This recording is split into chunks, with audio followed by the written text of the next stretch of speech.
طرف آتے ہیں،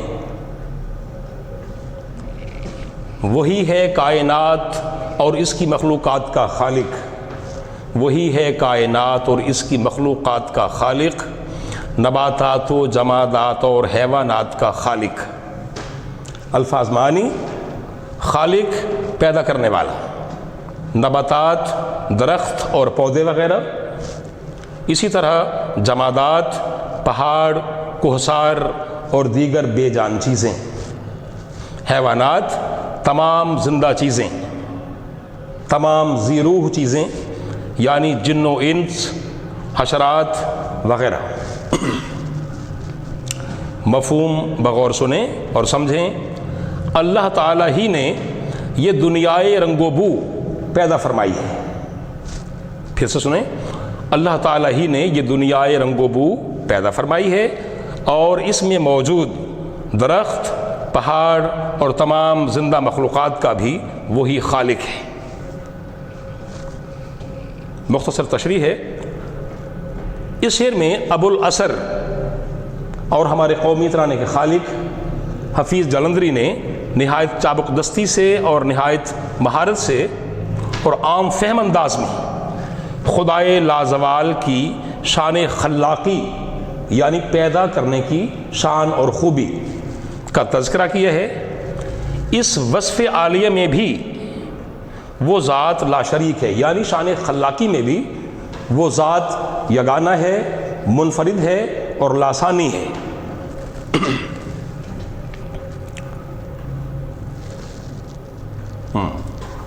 اصل میں اس کائنات رنگ و بو پر غور کیا جائے تو تین قسم کی جو بڑی اقسام ہیں تخلیقات کی وہ ہمارے سامنے آتی ہیں، جس میں جمادات، نباتات اور حیوانات، زمین و آسمان اور ما فیہا یعنی جو کچھ اس میں ہے، سب کا خالق اور مالک بے شبہ وہی ذات ہے۔ حوالہ جات ہیں۔ اللہ تعالیٰ نے ویسے تو اپنے خالق ہونے کا قرآن مجید میں متعدد بار یعنی جا بجا ارشاد فرمایا ہے۔ ایک مقام پر اللہ تعالیٰ فرماتے ہیں، وہی اللہ ہے جس نے 6 دنوں میں زمین و آسمان پیدا فرمائے، وہی اللہ ہے جس نے 6 دنوں میں زمین و آسمان پیدا فرمائے۔ امدادی اشعار سنتے جائیں جو میرا اپنا ہی کلام ہے۔ نباتات و جمادات اور حیوانات سارے، نباتات و جمادات اور حیوانات سارے خدا نے شان خلاقی سے پیدا کر دکھائے۔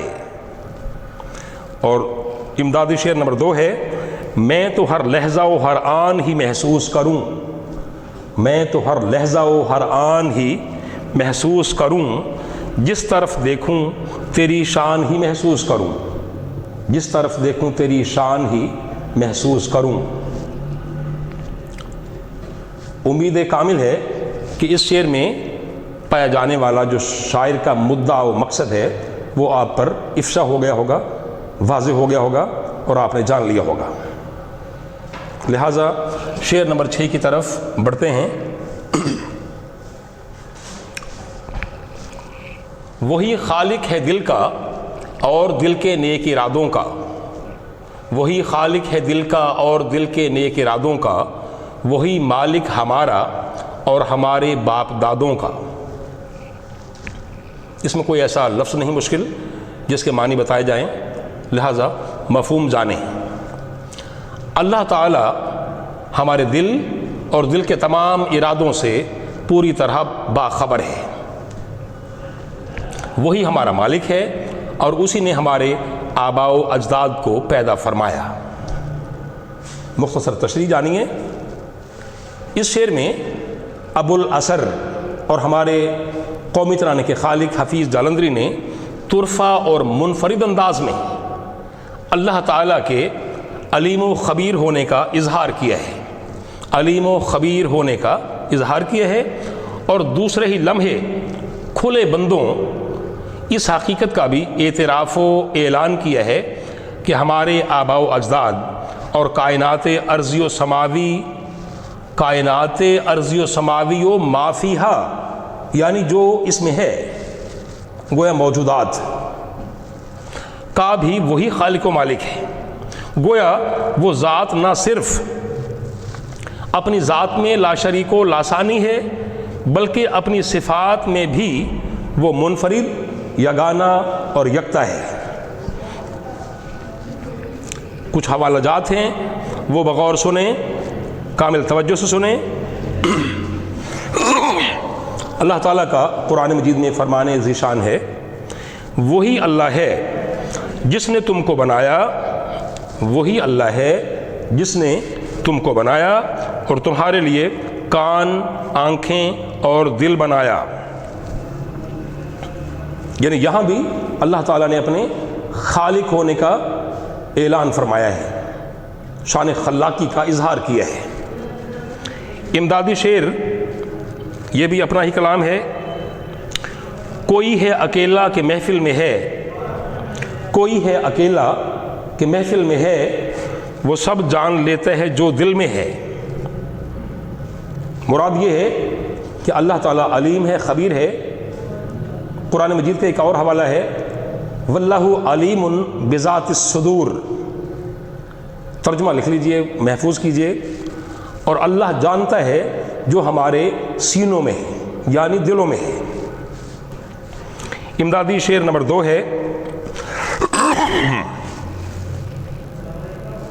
کہیں دریا سمندر اور کہیں کوہسار ہے گل ہے، کہیں دریا سمندر اور کہیں کوہسار ہے گل ہے، خدا ہی خالق ارض و سما ہے، خالق کل ہے، خدا ہی خالق ارض و سما ہے، خالق کل ہے۔ سو امید کی جاتی ہے کہ شعر نمبر 6 میں جو شاعر کا مدعا و مقصد ہے، اس کا مافز ضمیر ہے، وہ بھی آپ نے خوب جان لیا ہوگا، آپ پر واضح ہو گیا ہوگا۔ اس کے بعد آخری شعر ہے شعر نمبر 7، اس کی طرف آتے ہیں۔ بشر کو فطرت اسلام پر،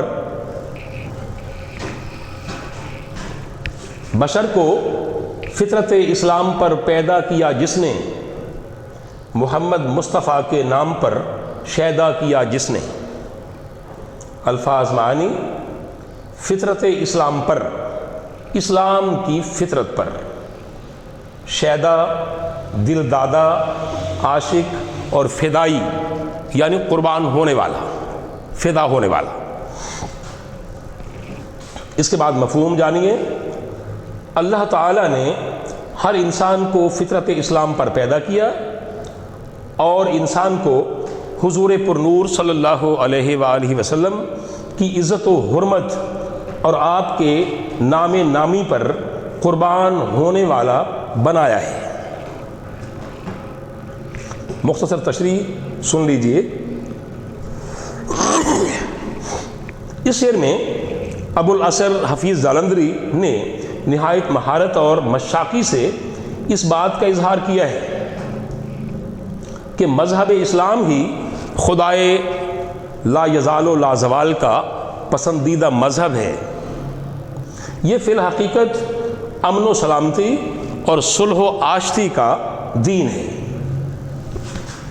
جو انسانی فطرت کے عین مطابق ہے، یعنی انسانی عقل و شعور پر پورا اترتا ہے۔ گویا ہر پیدا ہونے والا بچہ فطری طور پر مسلمان ہوتا ہے، مگر شومی قسمت سے گھریلو ماحول اور والدین کے ہاتھوں کوئی انسان یہودی ہو جاتا ہے تو کوئی نصرانی یعنی عیسائی ٹھہرتا ہے۔ اور پھر اس کے ساتھ ساتھ مصرع ثانی میں شاعر نے اس بات کا اعلان کیا ہے کہ یہ اللہ تعالیٰ کا بہت بڑا احسان ہے کہ اللہ نے ہر انسان کو حضور پر نور صلی اللہ علیہ وآلہ وسلم کا فدائی بنایا، اس پر قربان ہونے والا بنایا اور اس آپ کی محبت اور مودت سے ہمکنار کیا، مشرف کیا۔ حوالہ جات ہیں کچھ۔ اللہ تعالیٰ کا قرآن مجید میں ارشاد گرامی ہے، بے شک دین اللہ تعالیٰ کے نزدیک اسلام ہی ہے۔ پھر سے سنیں، بے شک دین اللہ تعالیٰ کے نزدیک اسلام ہی ہے۔ حدیث نبوی صلی اللہ علیہ وآلہ وسلم، یہ بھی محفوظ کیجئے، پک کیجئے، ہر بچہ فطرت اسلام پر پیدا ہوتا ہے، ہر بچہ فطرت اسلام پر پیدا ہوتا ہے، پس اس کے ماں باپ اسے یہودی، نصرانی اور مجوسی بنا دیتے ہیں۔ اس کے بعد ہے امدادی شعر۔ ظفر علی خان لکھتے ہیں، نہ جب تک کٹ مروں، نہ جب تک کٹ مروں میں خواجہ یثرب کی حرمت پر، نہ جب تک کٹ مروں میں خواجہ یثرب کی حرمت پر، خدا شاہد ہے کامل میرا ایما ہو نہیں سکتا، خدا شاہد ہے کامل میرا ایما ہو نہیں سکتا۔ اور اسی طرح شعر نمبر 2 ہے امدادی۔ اقبال فرماتے ہیں، قوت عشق سے ہر پست کو بالا کر دے، قوت عشق سے ہر پست کو بالا کر دے، دہر میں اس میں محمد سے اجالا کر دے۔